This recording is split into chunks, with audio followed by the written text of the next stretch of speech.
Alhamdulillah wassalatu wassalamu ala Rasulillah wa ala alihi wa sahbihi wa mawalah wa la hawla wa la quwwata illa billah.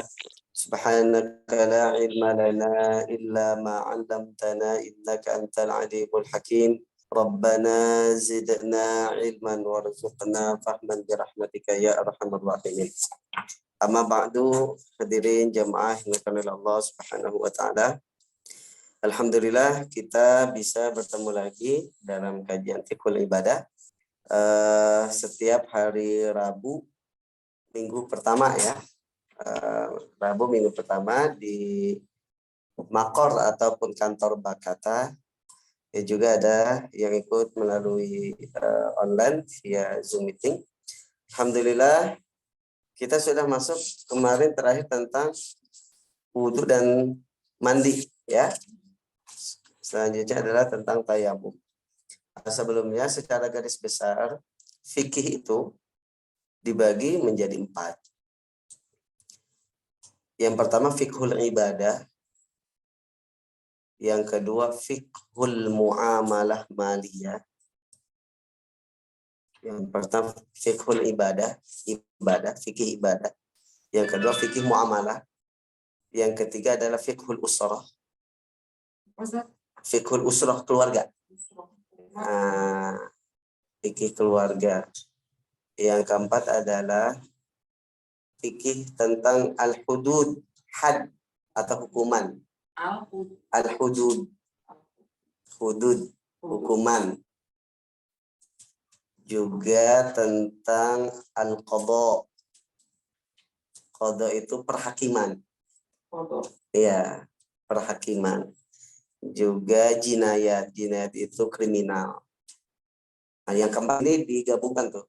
Fikih hudud, hukuman, kemudian qadha, perhakiman, jinayat, kriminal, dan juga syahadat, persaksian. Nah, biasanya para ulama fikih itu membagi fikih menjadi 4 ini. Ya, ada fikih ibadah. Fikih ibadah itu yang berkaitan dengan ibadah, hubungan kita dengan Allah. Seperti sholat. Nah, ada 4 pokok ibadah. Yang pertama sholat. Yang 4 pokok ibadah. Yang pertama sholat. Yang kedua adalah puasa, siam. Yang ketiga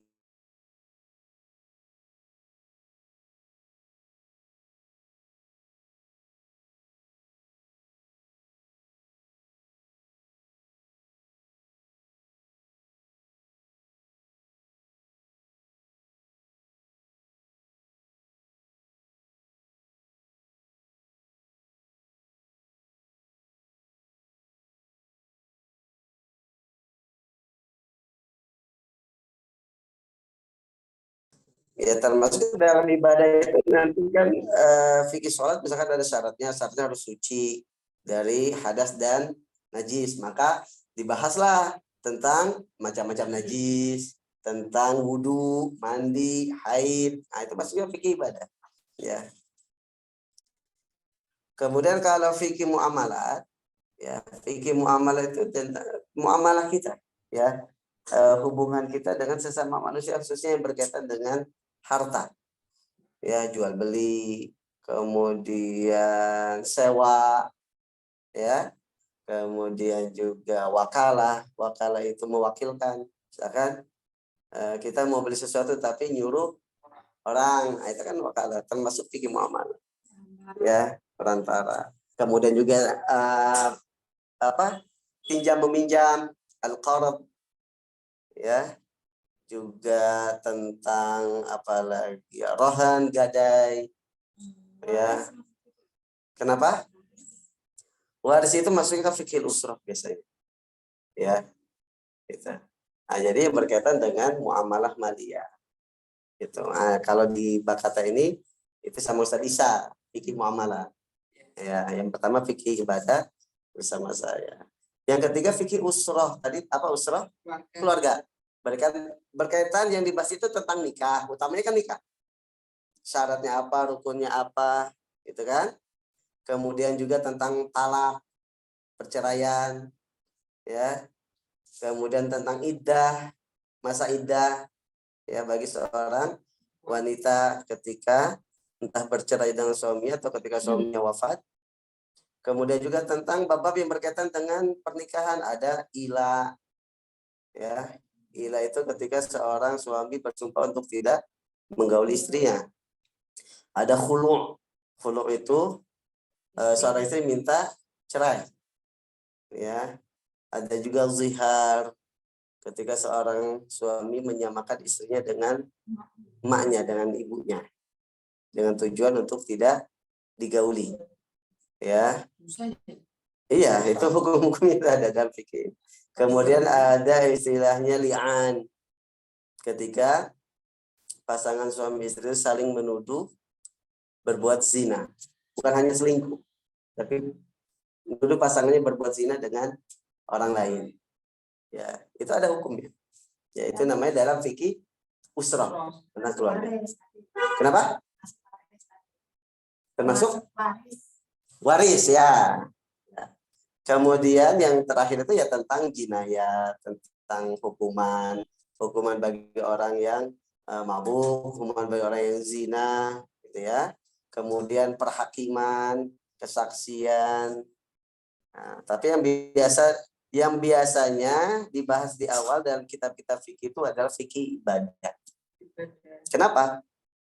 Karena ini urusan seorang hamba dengan Allah. Itu sesuatu yang sangat penting. Ya, makanya dibahas di awal.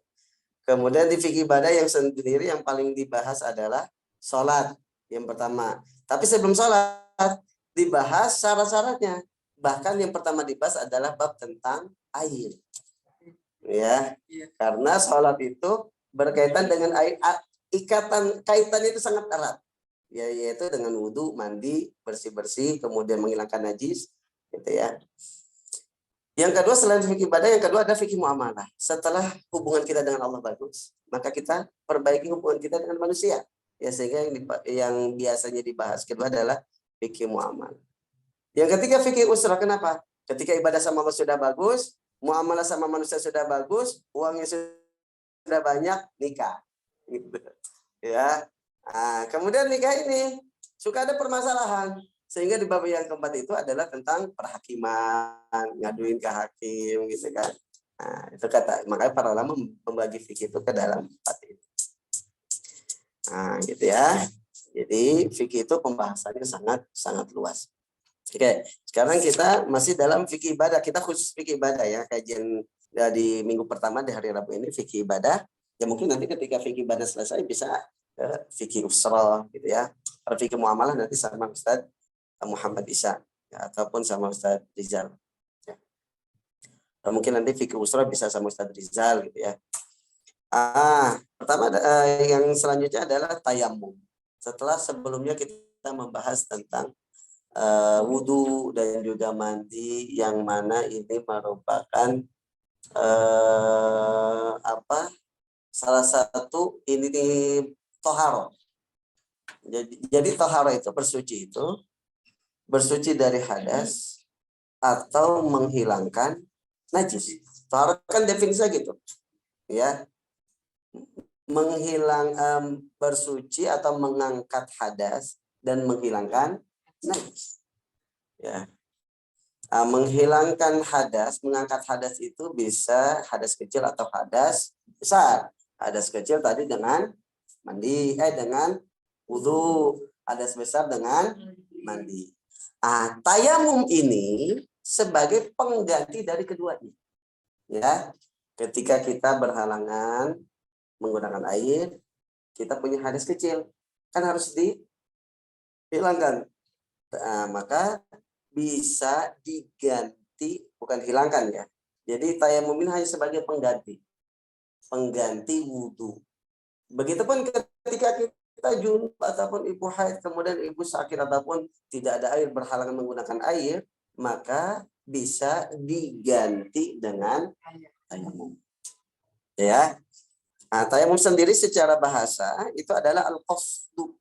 Al-qasdu itu artinya bertujuan, menuju. Ya. Selain tayamum ini ada beberapa ibadah yang memang secara bahasa artinya al-qasdu. yaitu al-hajj. Haji secara bahasa artinya bertujuan, menuju. Ya, saya menuju kota Mekah. Hajjaj itu Makkah. Ya. Juga selain tayamum yang artinya qasdu secara bahasa itu adalah an-niyat. Niat itu al-qasdu, sengaja, bertujuan, niat. Ya, jadi yang secara bahasa adalah al-qasdu, niat, tayamum, haji. Jadi ketiga ibadah ini ya, dari segi bahasa Arab itu artinya al-qasdu, bertujuan sengaja. Ya, bertujuan sengaja.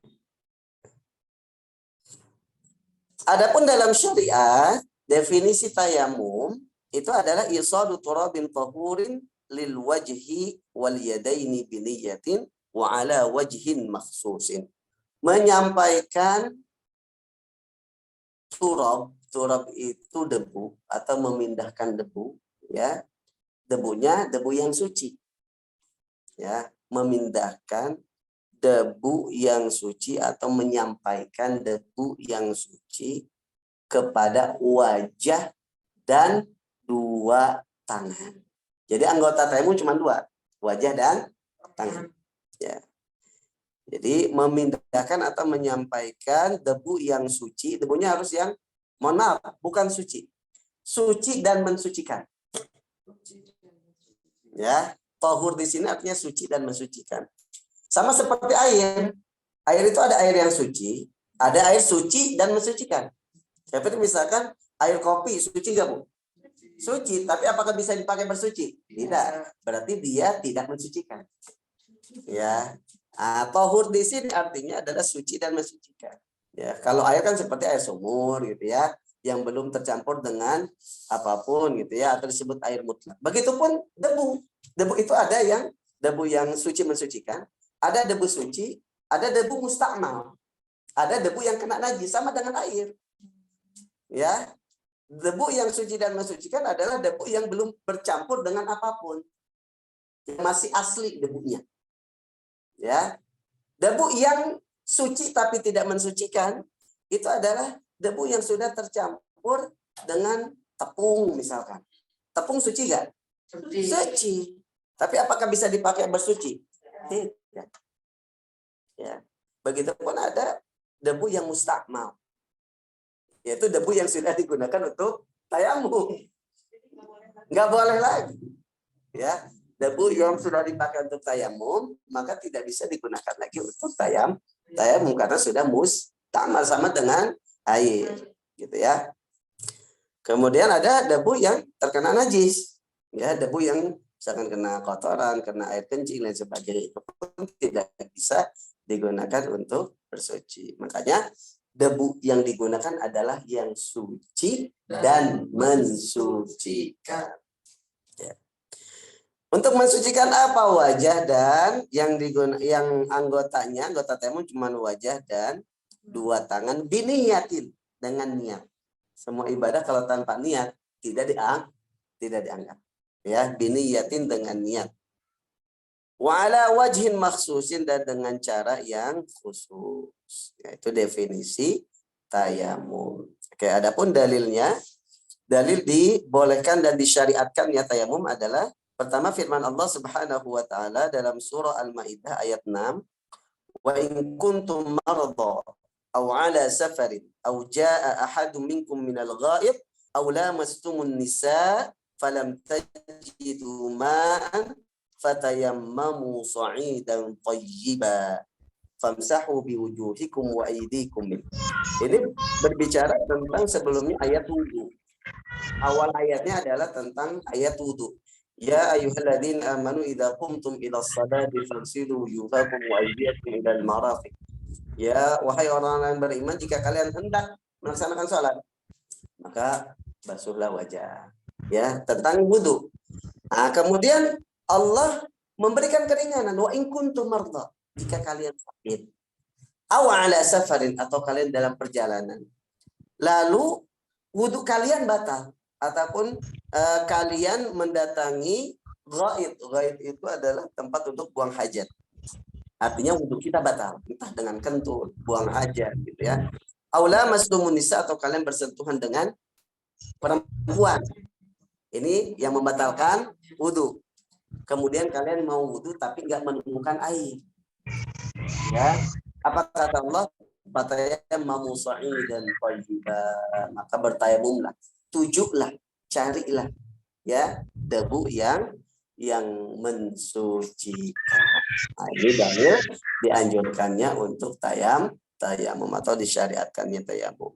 Famsahu biwujuhikum, maka usaplah wajah kalian, wa aydikum minhu, dan kedua tangan. Jadi Allah menerangkan anggota tayamum itu cuma wajah dan nah, ini dalil dari Al-Qur'an. Adapun dalil dari hadis Nabi Muhammad adalah seperti yang diriwayatkan oleh Imam Muslim, wa ju'ilat lana al-ardu kulluha masjida, dan semua bumi itu dijadikan sebagai masjid oleh Allah untuk Nabi Muhammad dan umatnya. Wa ju'ilat turbatuha lana tahura idza lam najidil ma, dan dijadikan debu yang ada di bumi ini ya untuk kami umat Nabi Muhammad suci dan mensucikan. Idza lam najidil ma, apabila kami tidak menemukan air. Nah, dari hadis ini bahwa para ulama mengambil kesimpulan ini hadis menerangkan tentang disyariatkannya tayamum. Ya. Lalu kapan kita tayamum? Kita tidak bisa langsung main tayamum saja. Maka harus ada sebab dan syaratnya. Ya. Dalam kitab Al-Fiqhul Manhaji disebutkan ada beberapa sebab tayamum. Ya. Yang pertama adalah faqdul ma'i hissan, tidak adanya air. Ya, tidak adanya air, ya. Tidak adanya air secara fisik. Airnya memang nggak ada. Contohnya misalkan kita dalam perjalanan, ya, atau adanya udzur, ya, adanya udzur entah karena dalam perjalanan sehingga kita tidak menemukan air, atau karena sakit berhalangan menggunakan air gitu ya.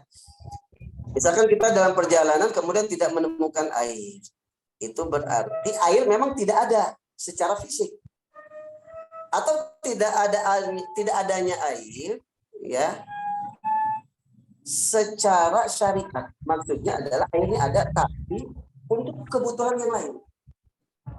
Ya, seperti misalkan ada air tapi air tersebut digunakan untuk minum. Kalau iya terbatas, kalau digunakan untuk wudhu bisa habis, bisa tidak bisa minum, bisa sakit, bisa mati.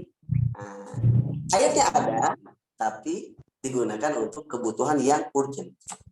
Begitupun misalkan ada air bisa kita minum, misalkan ada 10 orang, cukup untuk 10 orang, bahkan lebih, dan bisa digunakan untuk wudhu. Tapi ada binatang yang pengen minum juga. Kalau air itu kita gunakan untuk wudhu, binatang tadi bisa tidak minum, bisa mati. Nah, maka itu termasuk. Ya, kita boleh tidak menggunakan air itu untuk wudhu. Ya. Makanya Allah berfirman, falam tajidu ma'an, ketika kalian tidak menemukan air. Jadi tidak ada hanya air ini bisa karena secara fisik memang airnya tidak ada, ataupun secara syariat. Artinya airnya ada tapi digunakan untuk kebutuhan yang lain. Gitu ya. Yang kedua, sebab yang kedua yang dibolehkan tayamum adalah karena airnya jauh. Ada air tapi jauh. Ya. Jauh airnya di sini, misalkan kita berada di sebuah tempat yang tidak ada air di tempat tersebut. Kemudian ada air, tapi jaraknya jauh. Ya, adapun jaraknya dekat dan jauh di sini dikatakan jarak dekat apabila masih dalam jarak 2,5 kilometer. Itu dikatakan dekat. Ya, misalkan di sini tidak ada air di Villa Citra, tapi di daerah Warung Jambu itu ada air. Kira-kira dari sini ke Warung Jambu berapa, Bu? 1 kilo. Berarti kan masih dekat. Kita nggak boleh tayamum. Harus ke sana ngambil air. Karena jaraknya masih dekat, masih kurang dari 2,5 kilometer. Ya, jadi 2,5 kilometer itu masih dikatakan dekat. 2,5 meter, 2,5 kilometer dan berkurang itu dikatakan jarak dekat. Adapun jarak jauh dalam bab tayamum itu lebih dari 2,5 kilo. Misalkan di sini nggak ada air, tapi ada air misalkan di daerah Ciawi. Dari sini ke Ciawi kurang lebih misalkan 5 kilo. Ya, berarti sudah bertayamum, nggak usah kita nyari ke sana. Tapi kalau misalkan masih 2,5 kilo ataupun kurang dari 2,5 kilo, maka kita tidak boleh tayamum, kita nyari air dulu. Ya, ini kalau misalkan kita yakin di sana ada air. Tapi kalau misalkan kita yakin di daerah yang jaraknya 2,5 kilo pun tidak ada air, maka kita boleh langsung tayamum. Jadi proses mencari airnya itu pertama kalau kita yakin. Kalau kita yakin di sekitar kita yang jaraknya 2,5 kilometer atau kurang, itu kita yakin itu nggak ada air, ya maka kita tidak usah mencari, langsung tayamum. Ya. Nah, kemudian kalau kita ragu, ya kita ragu, kemudian yang kurang dari 2,5 kilometer itu ragu ada airnya ya di sana, maka kita harus nyari dulu. Ada tuh kalau ragu, ya gitu. Ini kalau ragu. Nah, nyarinya di jarak, kalau dalam fikih itu haddul gaus. Haddul gaus itu adalah jarak yang mana kita kalau ada binatang buas, kita masih bisa minta pertolongan kepada orang lain dengan teriak. Dan masih ada orang yang mampu mendengar. Nah, para ulama menginikannya kurang lebih 150 meter. Berarti kan dekat. Iya kan? Jadi kalau misalkan kita ragu ya. Kalau yang pertama tadi yakin tidak ada air, langsung tayamum. Kalau yang kedua itu ragu, di atas sana ada air atau enggak ya. Kita nyari dulu di jarak yang 150 meter tadi. Kalau yang ketiga, kita yakin ada air, tapi di jarak yang dekat. Ingat jarak dekat tadi adalah 2,5 kilometer ke bawah. Kita yakin ada air dan jaraknya dekat, kita wajib untuk menggunakan air tersebut untuk berwudu, nggak boleh tayamum. Nah, yang ketiga, ketika kita yakin ada air, tapi jaraknya di atas 2,5 kilometer, berarti itu batasan jauh, haddul bu'di. Nah, maka tidak wajib mencari air, boleh langsung tayamum. Gitu ya. Jadi makanya tidak serta-merta ketika, di rumah mati PDAM-nya, mati listrik sebenarnya langsung tayamum, enggak. Tanya dulu tetangganya, ada air gak gitu kan? Nggak ada alasan, gitu ya? Nggak ada alasan. Perjalanan. Itu berada dalam perjalanan tadi, ya. Nah, berarti masuk yang tidak ada air di dalam perjalanan di tempat tersebut ketika dia dalam perjalanan, ya, secara fisik. Kalau secara fisik, ya, kalau misalkan masih ada air, misalkan ada air minum, ya bisa digunakan untuk wudu. Kalau misalkan, masih bisa beli lagi gitu kan. Jadi misalkan airnya cuma segitu-gitunya, kemudian kita ada di sebuah tempat yang memang susah air gitu. Biasa. Dan dia suci dan mensucikan. Gitu ya.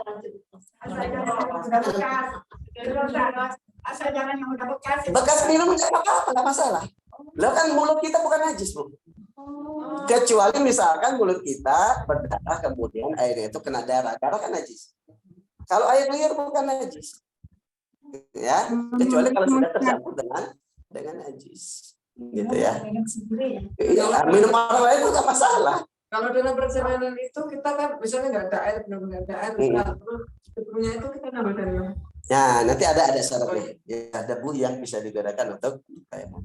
Tadi minum misalkan bekas suami atau anak itu juga nggak apa-apa. Ya nggak masalah, kecuali kalau memang ada najisnya. Ya, kalau misalkan mulutnya berdarah, kemudian pas minum darahnya ada netes, itu sudah najis. Ya, Kalau bau, Ustaz. ya Bu. Kalau air itu bau, air Ini kan sumur. kita tayamum ya. Kita tayamum tapi pakaian kita kena najis tuh gimana jadinya? Apa yang kita kenakan tuh kena najis. Dalam perjalanan loh ini. Kalau misalkan bisa ganti, karena tidak sah nanti.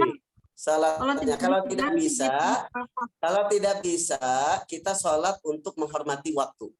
Jadi ada istilah as-shalatu li hurmatil waqti. Sholat untuk menghormati waktu.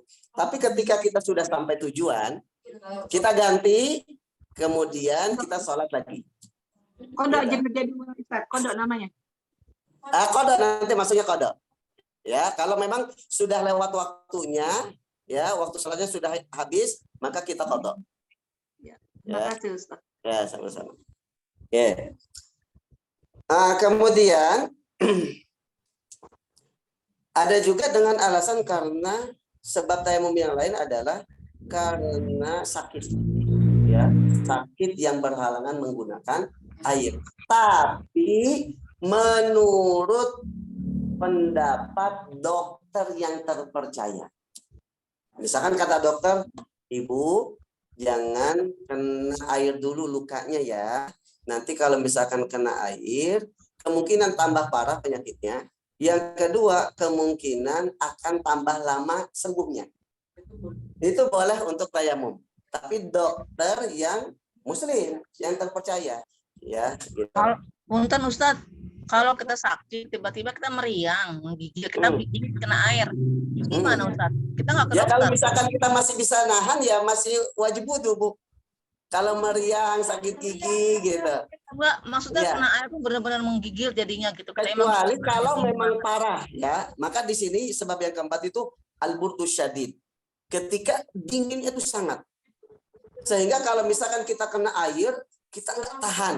Itu boleh tayamum. Tapi kalau misalkan masih bisa nahan kalau kena air, ya paling dinginnya sebentar gitu kan. Nah, itu masih wajib wudu. Tapi kalau benar-benar membahayakan diri kita, ya, maka boleh tayamum. Ya, gitu ya. Oke.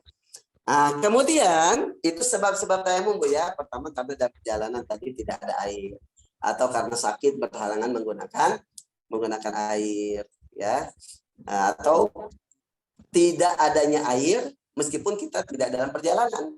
Seperti misalkan ketika kita di rumah, tapi memang lagi musim kemarau, ya. Kalau di Bogor mungkin alhamdulillah, Bu ya. Di Bogor musim kemarau. Ya di daerah selain Bogor mungkin daerah Jawa, di daerah NTT, mereka harus berjalan sampai berkilo-kilo, ya. Yang mana? Yang sakit.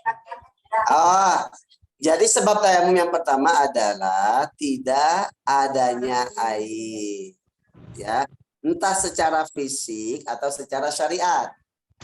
Yang kedua adalah karena sakit dan berhalangan menggunakan air. Itu yang ketiga. Yang kedua itu karena jauh, ya.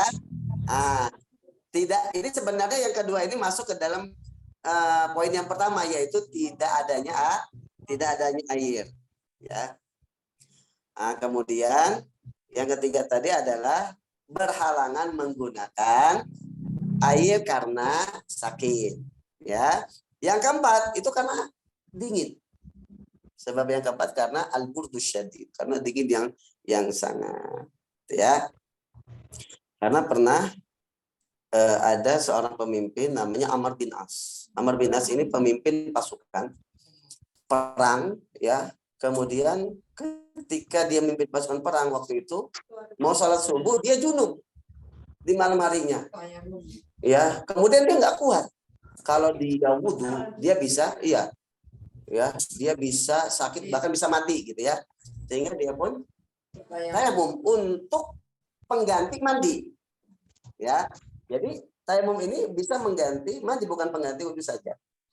Ya, kemudian dia mengimami, malah dia jadi imam. Amr bin As ini menjadi imam, ya, untuk sholat subuh bagi pasukannya.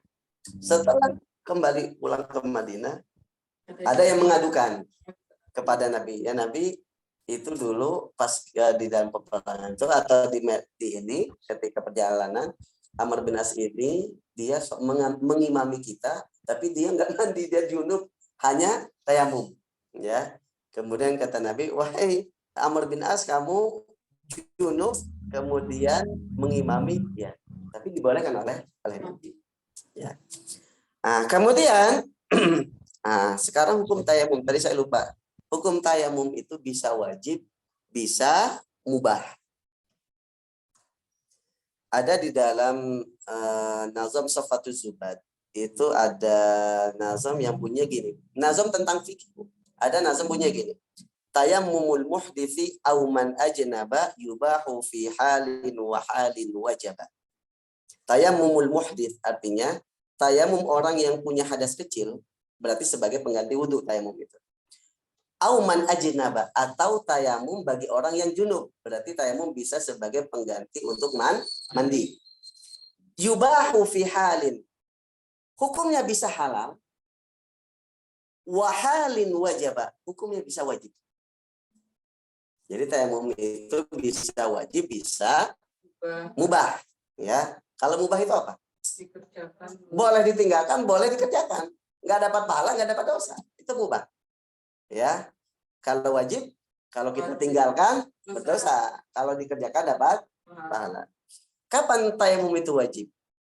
Wajib tayamum idza lam yujadil ma waja'a waktu shalah. Wajib tayamum itu ketika tidak menemukan air sedangkan sudah masuk waktu sholat. Dan kita mau sholat. Itu wajib tayamum. Ya.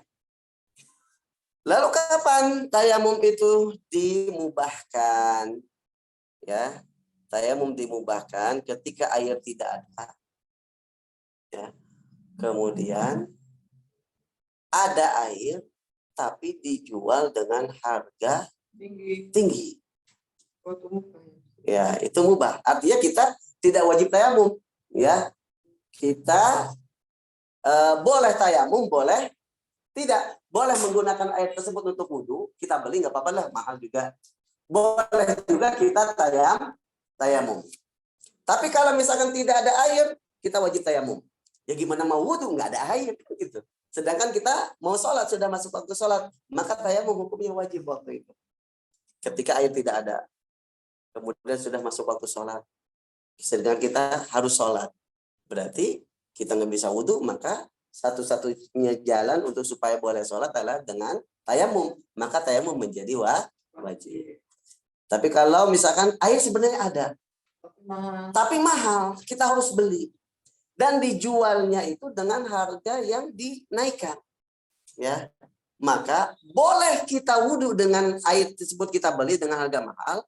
Boleh juga kita tayamum. Berarti hukum tayamumnya apa? Boleh, mubah. Ya, boleh kita tayamum, boleh kita berwudu dengan membeli air yang mahal tersebut. Ya. Lalu kenapa tidak diwajibkan saja tayamum dalam keadaan ketika ada air, tapi penjualnya itu menjual dengan harga tinggi? Kenapa tidak wajib untuk membeli air padahal airnya ada? Ya, kenapa? Wajibkan saja wudu, toh ada air, ya kan? Kenapa dimubahkan untuk tayamum? Karena supaya kita memberi efek jera kepada penjual yang memanfaatkan situasi. Ya, mentang-mentang kemarau, mentang-mentang orang-orang mau pada wudhu, ya, kemudian menjual yang tadinya harga segini, misalkan 1.000 dijual misalkan 2.000, ya, meskipun kita mampu, kita punya uang. Kita mampu, 2.000 kan untuk sholat istilahnya kan, wah masa sih pelit. Tapi untuk memberikan efek jera, maka kita boleh tayamum. Nggak usah beli aja, gitu. Tapi kalau kita mau beli juga ya silakan. Itu sehingga hukum tayamumnya adalah mubah.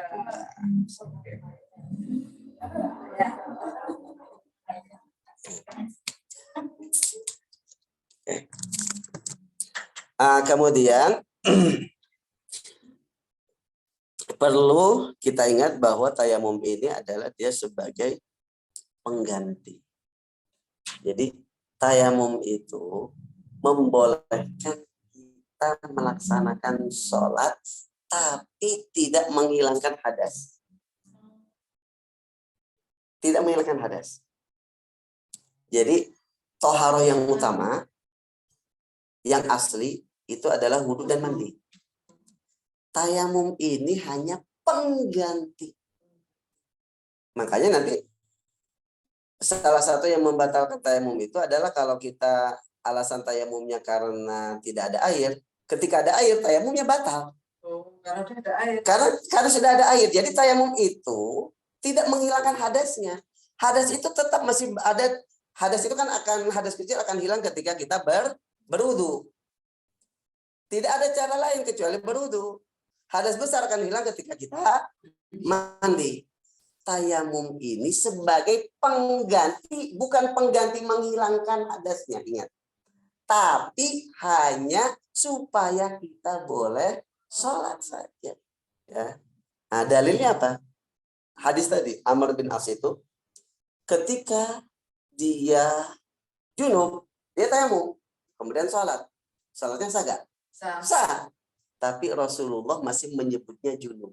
Berarti dia ketika nanti sudah ada air, dia harus mandi. Berarti junubnya belum hilang. Ya. Begitupun orang yang wudu. Ketika misalkan dia berhalangan menggunakan air, dia wudu. Ya. Dia tayamum. Boleh gak sholat? Boleh. Tapi ketika ada air atau dia meskipun dia belum batal nih tayamumnya, kemudian dia mau melaksanakan sholat lagi, kalau ada air atau dia sudah boleh menggunakan air, dia wudu lagi karena hadas kecilnya belum hilang. Makanya kalau tayamum itu hanya berlaku untuk satu kali sholat fardu. Kalau mau sholat lagi, kalau mau sholat lagi tayamum lagi. Kalau sholat fardu, tapi kalau sholat sunnah boleh. Satu kali tayamum bisa beribu-ribu rakaat. Kalau sholat sunnah. Tapi kalau sholat wajib hanya berlaku satu kali sholat wajib untuk satu kali tayamum. Kenapa? Tadi karena tayamum itu hanya sebagai pengganti, hanya sebagai boleh melaksanakan sholat, tapi hadasnya tidak hilang.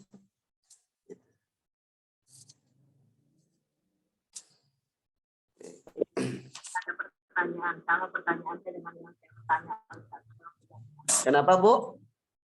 Di Zoom meeting itu ada pertanyaan, tolong dibaca pertanyaannya sama dengan yang saya mau tanya. Oh, saya baca dulu ya. Kalau tayamumnya itu junub, apakah cukup sekali tayamum tanpa lagi tayamum untuk junub dan wudu? Terus boleh dibarengi sholat sunnah gak, Pak? Kenapa? Gitu dalilnya sebagai tayamum satu kali. Jadi kalau untuk junub pun sama. Kalau junub ya, kemudian kita mau sholatnya dengan tayamum, maka nanti ketika mau sholat lagi kita tayamum lagi, ya, karena hadas besarnya belum hilang. Ya, kemudian dalilnya apa tadi? Karena tayamum itu bukan toharoh asli. Dia hanya pengganti. Makanya tayamum itu membolehkan sholat, tapi tidak menghilangkan hadas. Ya. Dalilnya, tayamum itu tidak menghilangkan hadas, seperti yang kita ucapkan tadi. Ya, kisah tentang Amr bin As. Rasulullah masih menyebutnya junub. Berarti kalau orang disebut junub, dia masih punya hadas besar. Tapi sholatnya sah gak? Sah. Dalil yang kedua, ada hadis Nabi Muhammad SAW, yaitu tadi ya. Jadi hadisnya itu Rasulullah itu mengatakan debu itu sebagai alat yang bisa digunakan untuk bersuci bagi umatku ketika dia tidak menemukan air meskipun sampai puluhan tahun. Misalkan ya, ada umat Nabi Muhammad tidak menemukan air selama, ingat, tidak menemukan air di sini bisa secara fisik, bisa secara syariat. Tadi ada air tapi hanya untuk minum, hanya untuk masak gitu ya. Meskipun sampai puluhan tahun bisa dengan tayamum. Tapi Rasulullah selanjutnya mengatakan fa idza wajadal ma fal yumissa basyaratahu. Jadi kalau dia menemukan air, maka hendaklah dia ganti wudhu ataupun mandi. Dia basuh air artinya dia wudhu dan mandi. Berarti misalkan orang tayamum lalu menemukan air, Ganti. harus wudhu. Kenapa? Karena hadasnya belum hilang. Tayamum itu hanya untuk supaya kita bisa bisa Berarti kurang sholat aja. enggak usah. Ya, enggak usah ngulangin salat lagi. Ya. Ya. Hadirin jamaah yang dimuliakan Allah Subhanahu wa taala. Selanjutnya adalah syarat-syarat tayamum. Kalau tadi sebab-sebab ya. Sebab tayamum ada berapa, Bu? 4. Yang pertama adalah tidak ada air, entah karena secara fisik ataupun secara syariat, ya. Yang kedua, airnya jauh, ya. Batasan jauh di sini adalah lebih dari 2,5 kilometer, ya. Kemudian yang ketiga, berhalangan menggunakan air, entah karena sakit ataupun ada air. Tadi saya belum bisa terangkan. Misalkan daerah sini nggak ada air. Ada air di seberang sana, Bu, seberang jalan ini apa? Komplek apa tuh sana itu? Ada air di sana. Tapi untuk melewati, menyeberangi jalan itu pertaruhannya nyawa. Misalkan ada binatang buas, ya, maka kita dianggap ya berhalangan menggunakan air. Ya, kita nggak sakit, sehat. Tapi untuk mendapatkan air, taruhannya nyawa, gitu kan, atau bisa membahayakan diri kita. Nah, kemudian yang keempat tadi apa? Ketika dingin yang sangat-sangat dingin, sehingga kalau kita menggunakan air bisa membahayakan diri kita, ya. Oke. Nah, tadi ketika kita meriang, ya, kita boleh dengan berwudu dengan menggunakan air hangat. Kalau nggak meriang. Kalau nggak meriang pun boleh. Loh, air hangat itu apakah termasuk air mustamal nggak? Enggak. Dia suci mensucikan nggak? Iya. Iya. Kenapa? Boleh ya. Boleh. Kita sakit atau nggak sakit, kita mau wudu, mau mandi pakai air hangat, ya boleh. Boleh. Kan ini air kan kemarin kita bahas ada 4, Bu, ya. Ya, air suci dan mensucikan.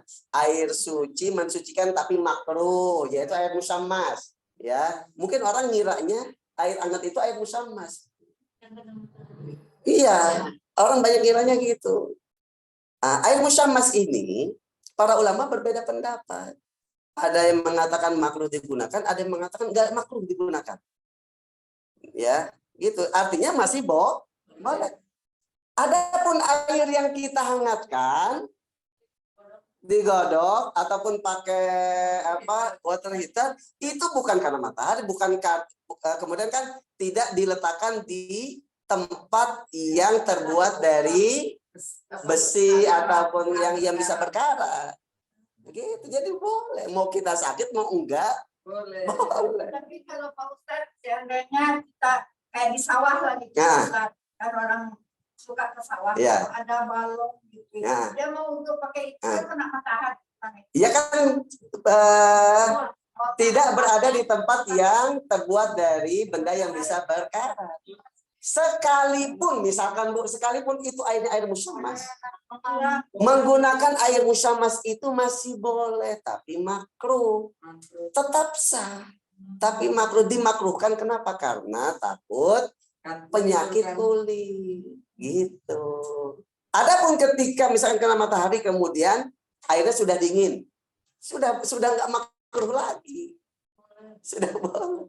Ya sekalinya pun tetap air musammas makruh, tetap sah, kan gitu. Ya. Nah jadi tadi bisa kita menggunakan air hangat. Ya ketika misalkan dingin gitu ya kita meriang. Ya. Bisa. Entah ketika nggak sakit pun kita mau info. Ya, gitu. Ya makanya tadi. Kenapa? Biasa pakainya. Iya, nggak apa-apa. Ya. Nah, jadi kan jangan sampai kita mudah-mudahan langsung tayamum saja. Ingat tayamum itu sebagai pengganti. Kalau lemes banget itu boleh nggak? Nah, Itu saya sempat itu tayamum.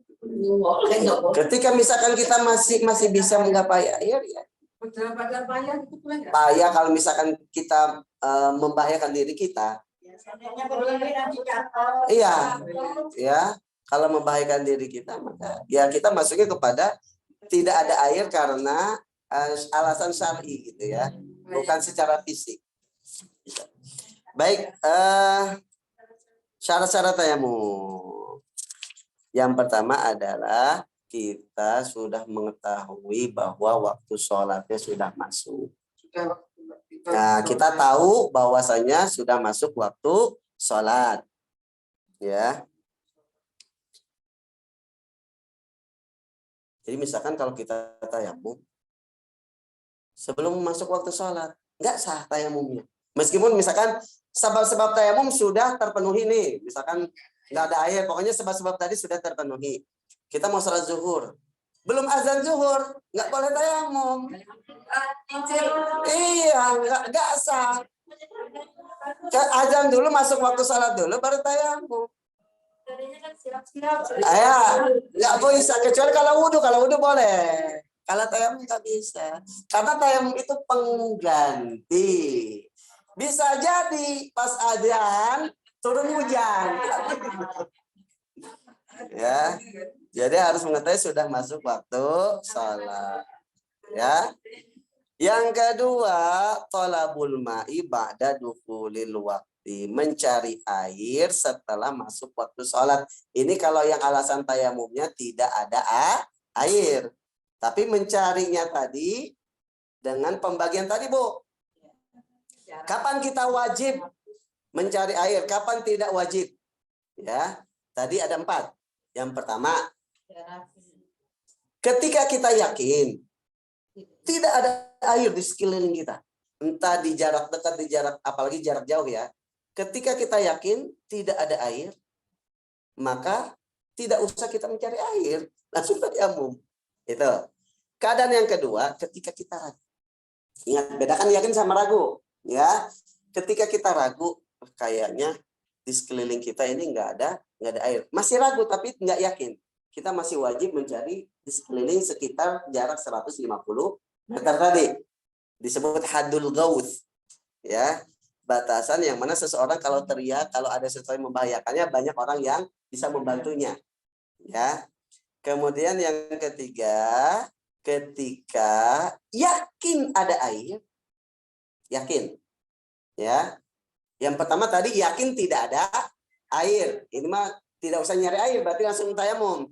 Yang kedua, dia ragu bukan yakin. Dia ragu tidak ada air, maka dia masih harus mencari dengan jarak itu 150 meter tadi. Nah, kemudian kalau yang ketiga ini ketika yakin ada air, masih dalam jarak yang dekat. Nah, jarak dekat tadi berapa, Bu? Kurang dari 2,5. 2,5 atau kurang. Ya. 2,5 kilometer itu masih dihitung jarak dekat. Apalagi kurang dari 2,5 meter itu dihitung jarak dekat. Kalau kita yakin ada air tapi jaraknya dekat, wajib kita mencari air tersebut. Kita yakin ya ada air tapi dekat, misalkan ada air di warung jambu, kita harus ngambil air ke warung jambu, nggak boleh langsung tayamum. Yang keempat, kalau kita yakin ada air tapi airnya jauh lebih dari 2,5 kilometer, maka kita tidak wajib untuk mengambil atau mencari air tersebut, gitu ya. Nah, mencarinya ini kalau sudah masuk waktu sholat. Berarti mepet loh, Pak. Nah, Mepet sholat. ya kan, Akhir-akhir nggak apa-apa. kan tadi jaraknya kan Iya. sama orang cuma jarak 2,5 meter, 2,5 kilo jalan aja paling berapa menit kan gitu. 2,5 kilo, Bu, paling 15-20 menit. Jalan kaki kan pakai motor. Ini kalau jalan kaki ya. Jalan kaki. Kalau jalan kaki itu masih memungkinkan. Apalagi sekarang pakai motor, pakai mobil. Kalau nenek masih setengah jam. Ya, artinya kan ketika azan zuhur, taruhlah jam 12. Ibu masuk mencari 12:30. Waktu zuhur masih banyak. Ya, bisa jadi hujan. Hujan ya udah ya. Ya. Jadi mencari airnya itu ketika sudah masuk waktu sholat. Jadi maksudnya gini Bu, maksudnya gini. Jangan udah jam 1. Iya, maksudnya gini nih, maksudnya kita boleh tayamum ketika kita mencari tidak ada air, kemudian ketika sudah masuk waktu sholat kita cari, oh nggak ada air, kita boleh tayamum, ya. Kemudian kalau misalkan kita nyarinya sebelum waktu sholat, misalkan 11:30 udah nyari ke sana nggak ada air, udah tayamum. Bisa jadi nanti 12:30 turun hujan kan gitu. Makanya mencarinya pun harus setelah masuk waktu dan tayamumnya pun ketika sudah masuk waktu. Tapi nggak boleh gini ya Pak Ustadz. Oh nggak ada air, karena nunggu nanti mana tahu di jam 1 ada motor. Itu tadi pembagian 4 tadi. Kita yakin, ragu, atau yakin ada air tapi dekat, atau yakin ada air tapi jauh. Ya. Ragu berarti kita nyari air yang sekeliling dulu. Kalau misalkan tidak ini, ya sudah kita tayamum. Iya. Oke. Kemudian yang ketiga, syarat yang ketiga harus menggunakan debu yang mensucikan. Tidak boleh menggunakan debu yang mustakmal, debu yang tercampur dengan ini masyarakat sekarang. Tadi sebabnya ada 4. Sekarang syarat-syarat tayamum. Kalau yang sebelumnya yakin ada air dekat ataupun ya, itu mah batasan kita wajib atau tidak mencari air. Ya. Tadi selingan soalnya yang mencari air itu selingan. Ya. Sekarang syarat. Jadi syarat tayamum yang pertama apa tadi?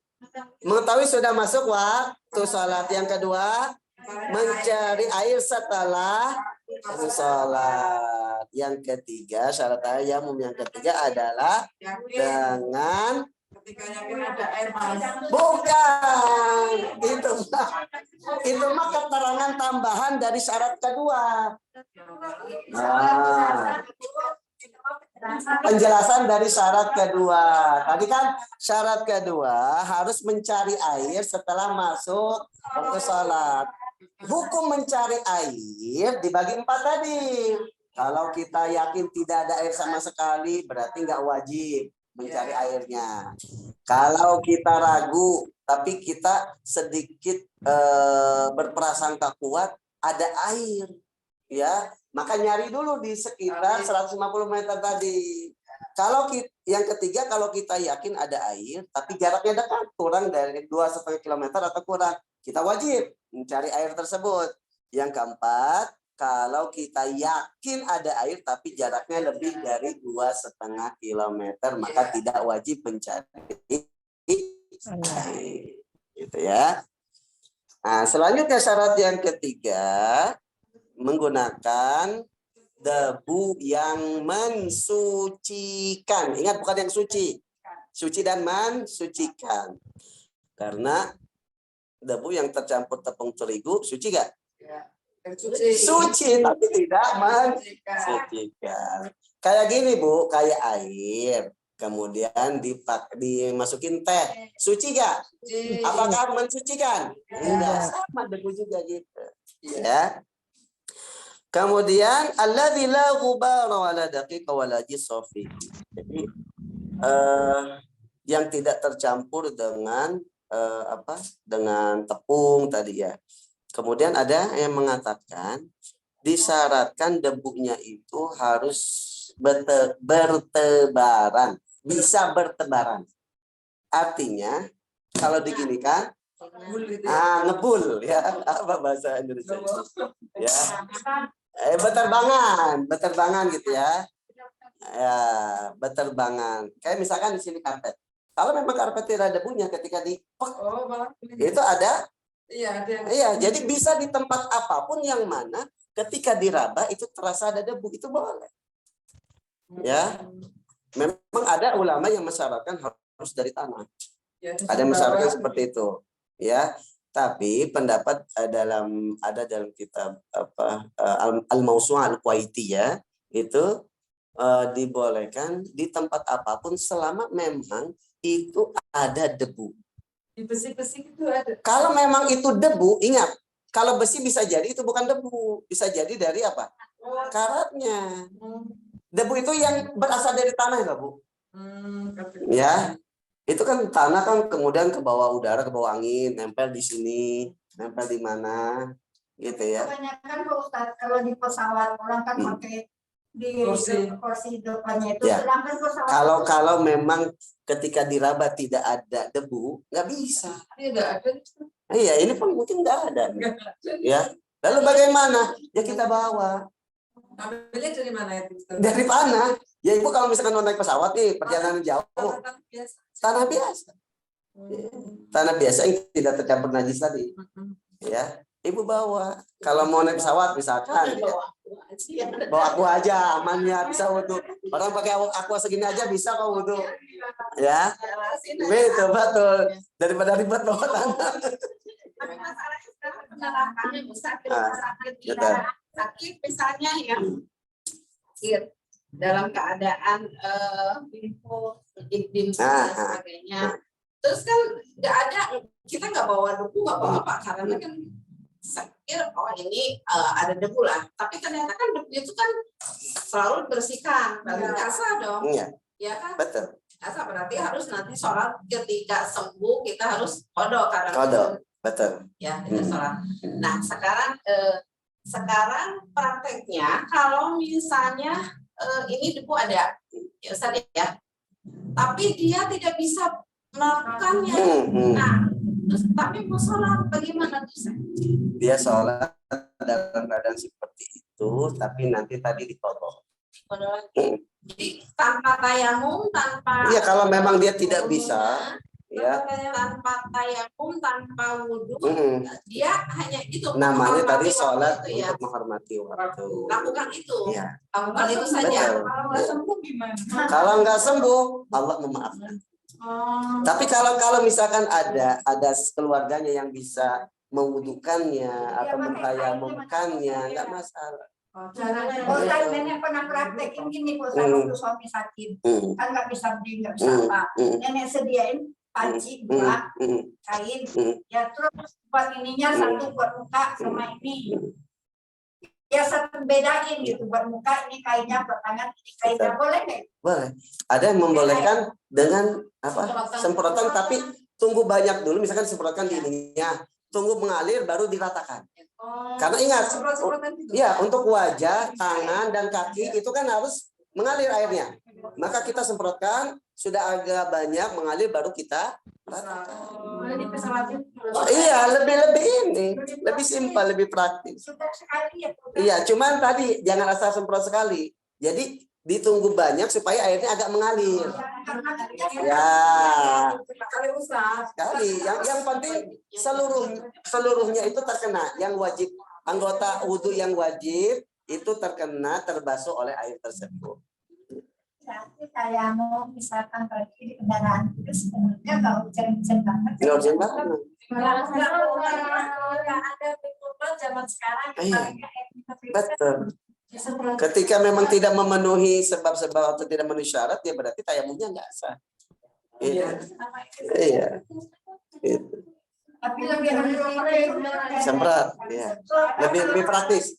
Kalau pakai Suka tumpah-tumpahan. Tapi tadi ya syaratnya sampai banyak, sampai mengalir dulu baru dibasuhkan. Ya, baik. Selanjutnya yang keempat, syarat tayamum yang keempat adalah an yuzilan najasata awalan, menghilangkan najis terlebih dahulu kalau di tubuh kita ada najis, ya, karena najis tidak bisa dihilangkan langsung dengan debu, harus dengan air, ya. Jadi menghilangkan najis itu kalau memang di tubuh kita ada najis, ya. Ya, menghilangkan najis terlebih dahulu sebelum tayamum. Gimana mau ngilangin aja susah, ada nggak ada. Nah, itu dia. Kalau memang tidak ada najis ya nggak usah. Ya kalau misalnya ada najis. Kalau ada najis, kalau misalkan tidak ada apa, tidak ada air, ya bisa dengan, nggak bisa ya. Harus dengan air. Ya. Misalnya nih, kan kita bertayamum itu karena tidak ada air. Ya, misalkan alasan tayamum karena tidak ada air. Walaupun airnya ada jauh beda juga sampai, sedangkan kita ada najis. Gimana kita menghilangkan najis dulu? Kalau apalagi misalnya pakaiannya itu aja, misalnya dalam perjalanan nih. Ya, maka tadi hukumnya tadi sholat untuk menghormati. Ke situ tujuannya. Ketika misalkan sudah memungkinkan untuk menghilangkan najisnya atau mungkin memungkinkan untuk ini, ya kita kontak seperti itu. Setidaknya kalau nggak suka kacinya. Ya, betul. Kalau di dalam perjalanan kan misalnya kecepetan apa, ya. Itu aja ya. Termasuk tadi yang sakit. Betul. Ketika memang tidak bisa sama sekali, maka dia bisa sholat dalam keadaan seperti itu. Jadi gini Bu, kewajiban sholat itu tidak akan hilang kecuali dengan dua hal. Meninggal. Pertama itu ketika tidak sadar. Tidak sadar entah karena gila, entah karena sakit parah, koma gitu ya. Itu sudah nggak wajib sholat. Kalau memang nggak sadar, ya. Kemudian yang kedua karena meninggal. Jadi pikun itu kalau misalkan dia masih ingat, itu masih bisa diingatkan, itu masih, ya. Maka ketika sakit separah apapun, ketika memang masih ingat, kemudian masih memungkinkan untuk sholat, itu tetap wajib sholat. Tapi dengan keringanan. Diberikan keringanan. Bukan berarti ajaran Islam, ini amat. Enggak. La yukallifullahu nafsan illa wus'aha. Allah tidak akan membebani sesuai kemampuannya. Ya. Kalau misalnya sakit, terus pakai pempes, kita udah bersinggung nih, ganti pempes dulu, terus dari tayamum gitu. Tapi ternyata pada saat lagi sholat tiba-tiba keluar najis gitu, kita nggak tahu. Sah nggak sholat? Ya, yang tahunya kan pasiennya. Kalau misalkan dia nggak ini, ya nggak ini. Tapi kita bilangin kalau misalkan ini, kalau dia tahu bahwa dia itu membatalkan, kalau memungkinkan, kan orang sakit itu boleh menjamak. Ya, bisa dengan cara misalkan zuhur sama asarnya nanti sore di jamak terakhir. Ada yang membolehkan seperti itu. Ya. Kenapa? Menjamaknya nggak ada batas waktu. Ada zuhur. Ya, yang boleh jamak itu zuhur sama asar. Ya tergantung diatur nanti. Sampai waktunya misalkan batasan 3 hari atau itu pokoknya sama. Enggak. Iya. Kecuali kalau karena alasannya perjalanan itu ada batasannya. Berapa hari proses? Kalau perjalanan itu 4. Ya. Kalau misal itu 4 kalau kita menentukan kita akan berapa hari dalam perjalanan. Tapi kalau kita nggak tahu sampai kapan, itu 18 hari. Kalau misalkan nggak tahu nanti di kampung berapa hari sampai beres saja urusannya, itu kita masih boleh menjamak 18 hari. Ada di sana. Iya. 18 hari atau 17 hari saya sebentar ada. Kalau kita tidak tahu sampai kapan, ya, iya, misalkan kita tidak menentukan dari pertama, ya, tidak menentukan dari pertama berapa lama kita akan tinggal di sana, maka itu boleh. Nah, mana ini sholat? Tapi kayaknya kalau ketemu Ya kalau misalkan bisa ini ya. Ya. Tapi kan kita Manis boleh lebih. tidak menggunakan rusuk, boleh kan ya? Boleh. Ya. Tapi ada hadis yang mengatakan kalau dikasih rusak lebih baik diambil. Ambil aja ya. Diambil. Ya, para ulama sendiri sih berbeda pendapat apakah sebaiknya kita menjamak sholat atau tidak, sebaiknya kita mengqashar sholat atau tidak. Itu ada yang mengatakan boleh, tapi yang afdal yang mana? Itu berbeda pendapat. Semuanya sepakat boleh. Kecuali mazhab Hanafi itu mereka tidak menginikan jamak. Mereka itu jamak takhir atau jamak apa? Mereka itu yang membalikkan itu jamak suri. Jadi boleh jamak itu jamak suri. Suri itu secara gambaran itu seakan-akan kita sholat jamak, tapi padahal bukan. Seperti sholat zuhur di akhir waktu, sholat asarnya di awal waktu. Gitu, seakan-akan menjamak tapi bukan. Zuhur tetap di waktunya, asar tetap di waktunya. Itu kalau saya mata Hanafi seingat saya. Gitu ya. Oke. Nah, yang terakhir syarat tayamum yang terakhir. Tadi yang ketiga apa, Bu? Ya, yang terakhir yang kelima, an yajtahida fil qiblati qablahu, harus mencari arah kiblat dulu. Ya, kalau sudah tahu arah kiblat ya nggak apa-apa. Tapi kan misalkan kita dalam perjalanan nggak tahu kiblat mana gitu. Ya, jadi tentukan dulu arah kiblatnya. Oh, kiblat di sini. Oh, sudah masuk salat, baru kita tayamum. Gitu.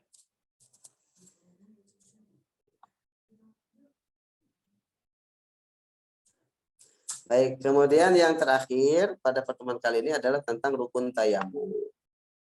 Nah, jadi tayamum akan sah ketika memenuhi syarat dan rukunnya dan tidak mengerjakan hal-hal yang membatalkannya. Begitupun ibadah yang lain. Rukun tayamum yang pertama niat. Ya, dan tempat niat itu dalam hati.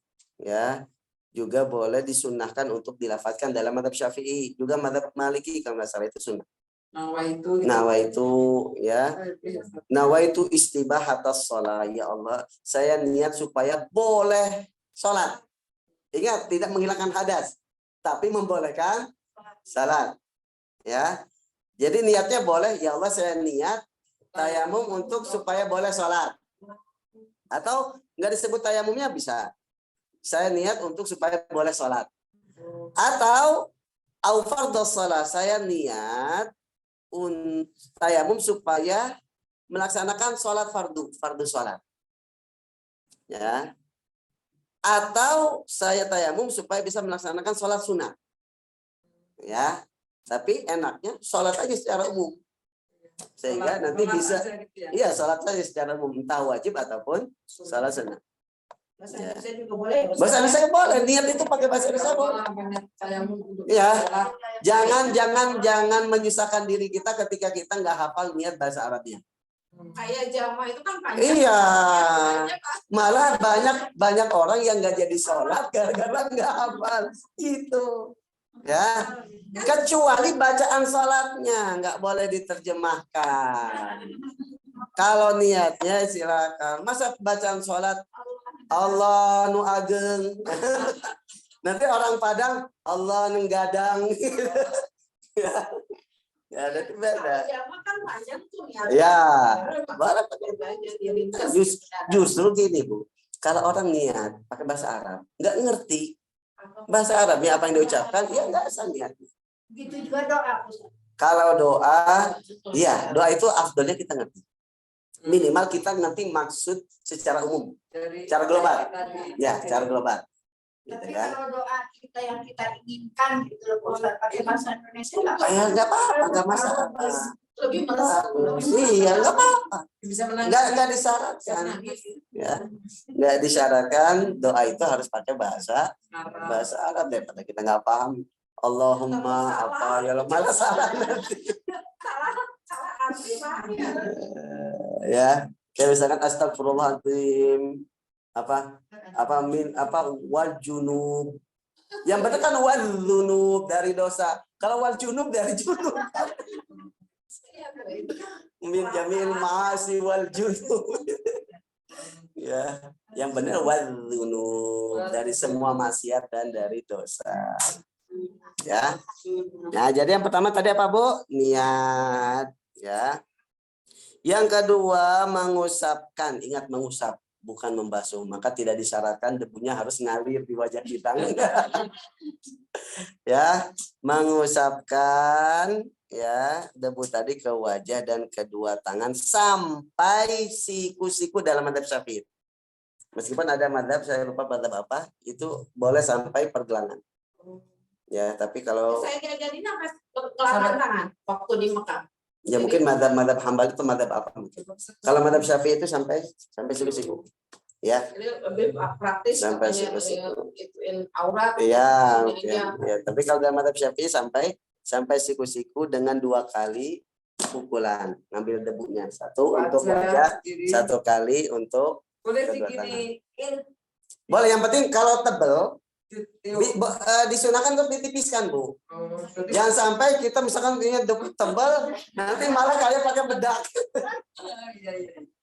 Ya, boleh ditipiskan. Dengan 2 Entah digigit-gigitkan, apakah ditipiskan, ya. Tapi jangan sampai juga digigitkan malah nanti nggak ada yang nempel, gitu ya. Ya, wajah sekali, kemudian tangan pun sekali, gitu ya, sampai siku. Nah, caranya gini, Bu. Ini kan berarti, misalkan kita ambil gini, berarti semua telapak tangan kita ini debu. Kalau untuk wajah, gini. Ya, ujungnya gini. Kemudian baru berarti yang sisanya ini ya ini ya kalau tangan dibagi setengah, telapak tangan kita dibagi setengah, yang setengah untuk bagian belakang, ya bagian belakang kayak gini, Bu. Nah, jempolnya ini pisah kan, ya sama jempol ini pisah. Jadi setengahnya untuk bagian belakang seperti ini, pas siku dibalik. Nah, sisanya setengahnya lagi untuk bagian dalam. Ya, kan gini, setengah untuk bagian, gini, setengah ini setengah telapak tangan kita untuk bagian luar. Gini, berarti kan setengah lagi belum kena nih untuk bagian dalam. Ya, jempolnya tadi kan jempol gini belum kena nih bagian luarnya, ya kan? Jempolnya gini, jempol set, gitu ya. Set. Lalu jempol bagian dalamnya gimana? Ya nggak usah ya, orang dia ngambil apa? Yang ada ngambil debunya gitu, yang dalamnya sudah nggak usah. Hanya bagian, kecuali dari sini, dari pergelangan itu bagian luar juga bagian dalam, ya karena kita ngambil debu dengan telapak tangan saja. Ya. Nah, caranya seperti itu. Ya, rukun yang terakhir untuk tayamum harus tertib. Maksudnya wajah dulu baru tangan. Lalu kumur-kumur nggak, Bu? Ya, kumur-kumur kemudian masukin ke hidung. Ya, jadi rukun tayamum cuman 3. Pertama, niat. Kedua, mengusapkan debu ke wajah dan kedua tangan. Yang ketiga, tertib. Itu saja. Ya, alhamdulillahirabbil alamin. Ya, ini ada yang nanya di. Bentar, Bu ya, sini dulu ya.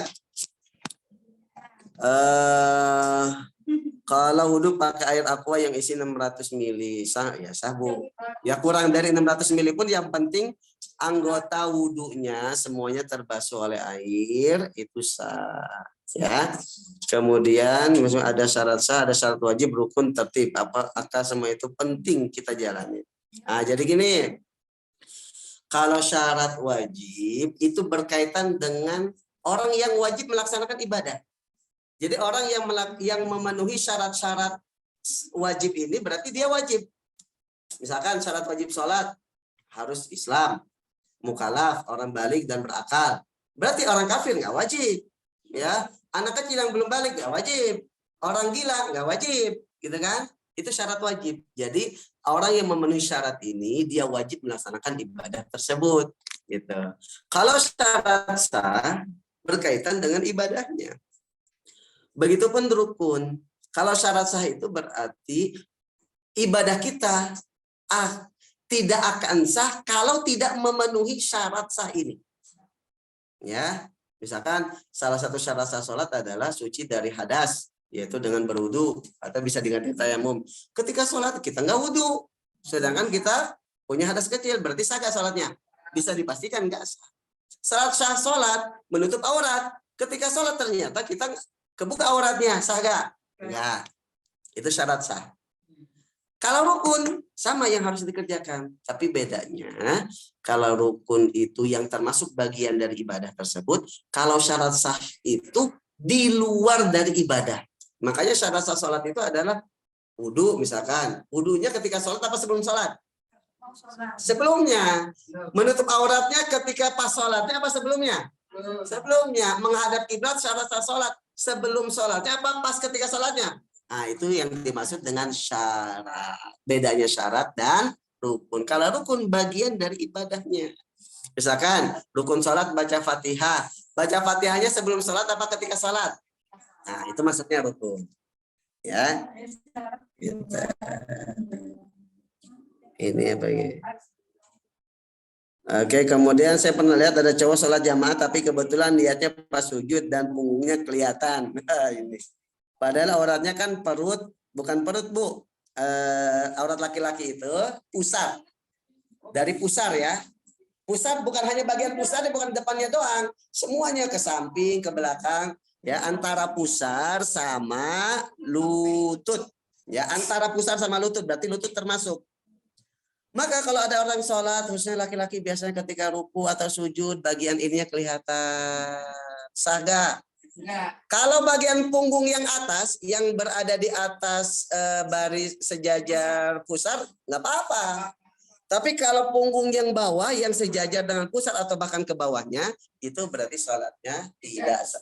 Kenapa? Karena tidak memenuhi syarat sah sholat, yaitu menutup aurat. Ustadz, untungnya Ustadz berhubungan dengan Enggak, Ibu.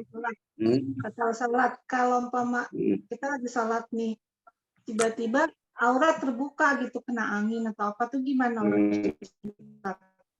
Kalau aurat terbuka tidak sengaja, kalau misalkan segera kita tutup kembali, sholat kita tetap sah dan dilanjutkan. Tapi kalau misalkan dibiarkan begitu saja, maka sholat kita batal. Gitu.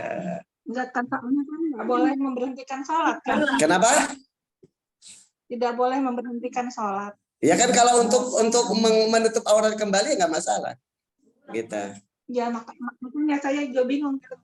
Kayak misalkan ada orang ketika sholat, misalkan ada anak kecil iseng meloroti nari gitu kan, kebuka auratnya, langsung tarik lagi, kemudian lanjutin sholatnya. Ya.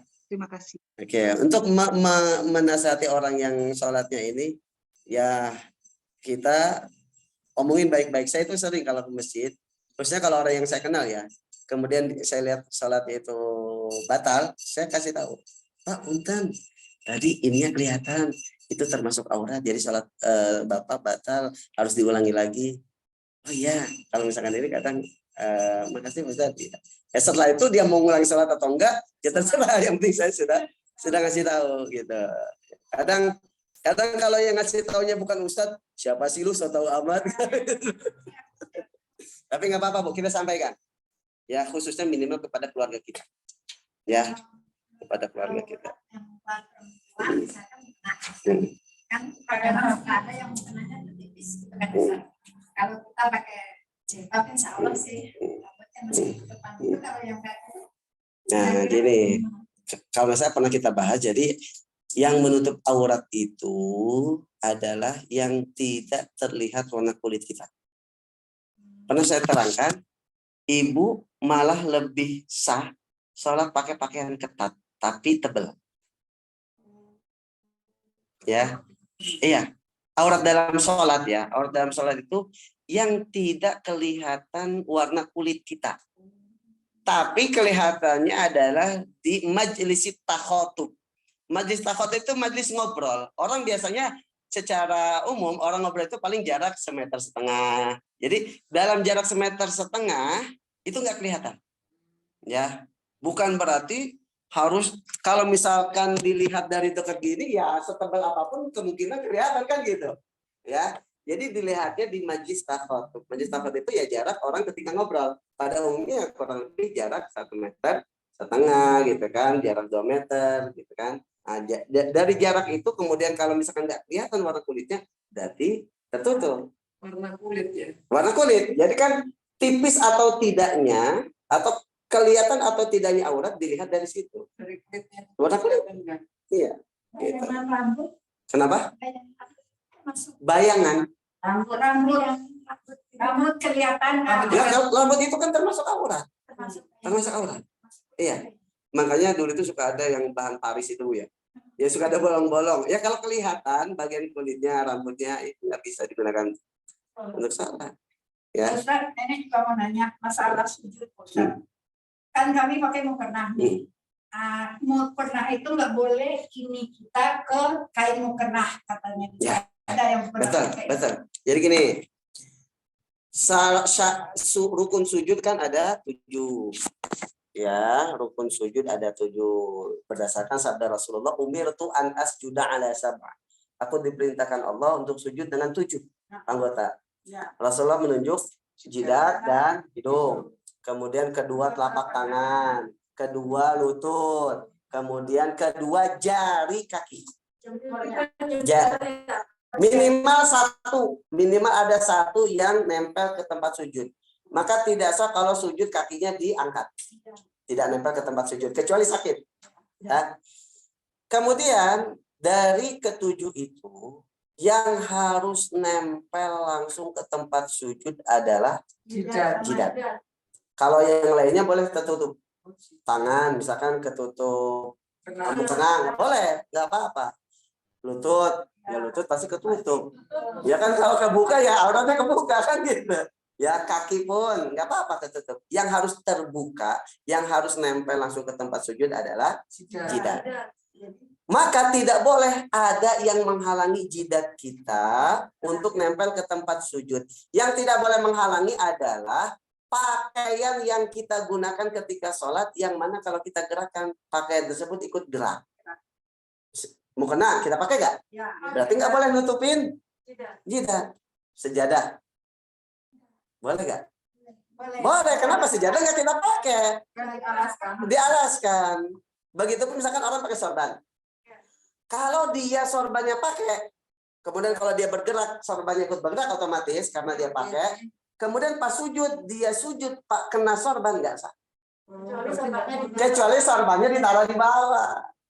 Tapi gini Pak Ustaz, seandainya sekali-kali kan ya kita kayak gini mungkin terlebar, kadang-kadang pernah ketutup gitu. Ya hilang, ini digeser gitu. Enggak, waktu sujud baru ingat ketutup. Betul. Kalau misalkan ini berarti sengaja gitu. nggak disengaja berarti sujud kita tidak sah. Sujud kita tidak sah. Kalau kita masih pas sujudnya, kita ulang lagi sujudnya doang. Kalau kita masih belum berdiri nih atau belum duduk, pas masih sujudnya, yang diulangi sujudnya aja. Ya kita tarik, kita sujud. Tapi kalau kita ingatnya ketika sudah berdiri, berarti kita nambah 1 rakaat. Karena rakaat tadi dianggap tidak sah. Ya. Enggak, jadi sujud sahwi itu apabila kita meninggalkan sunnah ab'ad dan juga nanti ada sebab-sebab yang lain. Kalau yang ditinggalkan itu adalah rukun, sujud rukun bukan? Rukun. Kalau yang ditinggalkan rukun tidak cukup diganti dengan sujud sahwi. Tapi harus diganti dulu, baru nanti sujud sahwi. Sujud sahwi itu sunnah. Ya. Itu satu lagi Pak Ustaz. Ini juga pernah mendengar, kalau kita niat sholat nih berdiri, Allahu Akbar gitu ya. Terus nanti ada kesalahan, kita nggak boleh aku dapat tadi ini kita Allahu Akbar lagi, nggak boleh katanya. Apa benar? Apa ada kesalahan apa maksudnya? Caranya Allahu Akbar ya, terus ini itu. Terus nanti pas itu apa lagi sujud apalagi ruku gitu lupa apa tadi ya ulanglah gitu Ya kalau misalkan katanya lupa gitu lupa Ustaz ya saya ulang aja lah biar afdol gitu katanya nggak boleh kalau 2 kali kalau misalkan kita menghilangkan atau meninggalkan yang rukun, kita tambah 1 rakaat. Itu tambah 1 kata tuh sebelum salam apa? Sebelum salam. Sebelum salam. Iya. Udah selesai. Iya, kalau udah salam selesai. jadi ke situ aja Iya, nggak usah dibatalkan sholatnya, nggak nggak usah. usah dibatalkan ya makanya katanya dibatalkan kita Allahu Akbar lagi nggak boleh katanya sih kayak gitu. Iya, kalau nggak boleh saya nggak tahu, tapi memang afdalnya nggak usah dibatalkan. Sebelum saya sebelum salam ulang lagi biasanya saya salatnya tahiyat akhir dulu gitu. Tahiyat akhir terus Enggak. Sebelum tahiyat akhir berarti kita nambah. Tergantung ya. Kalau misalkan di setiap rokaatnya ada rukun yang ditinggalkan, ya enggak sah, berarti nambahnya ya kalau 2 rokaat ya 2 rokaat nambahnya. Gitu. Iya. nanti ada materi khusus Itu memang ada materi khusus ketika yang ditinggalkan itu apakah sunnah abad atau sunnah hayat atau rukun, nanti ada materi khusus insya Allah. Nanti di sholat. kita mulai sholat Ya, insya Allah. tapi kalau soal itu makanya nenek nanya walaupun nggak bagian itu ya soalnya Iya. ini dilakuin tiap hari Iya. dan ternyata harus ngulang. Iya, ngulang. Nah, Jadi tidak cukup diganti dengan ya. Baik ibu-ibu dan jamaah, baik yang hadir di kantor Bakata ataupun yang hadir secara online. Alhamdulillah kajian kita ya sudah selesai. Mungkin mohon maaf yang belum terjawab ya, nanti insya Allah di pertemuan berikutnya ya, karena kita lagi sudah masuk waktu. Sudah ada belum ya? Udah azan Ustaz. Iya sudah lewat ya. Kita akhiri dengan hamdalah. Alhamdulillahirobbilalamin. Subhanallahumma wa bihamdika asyhadu an la ilaha illa anta astaghfiruka wa atubu ilaik. Assalamualaikum warahmatullahi wabarakatuh.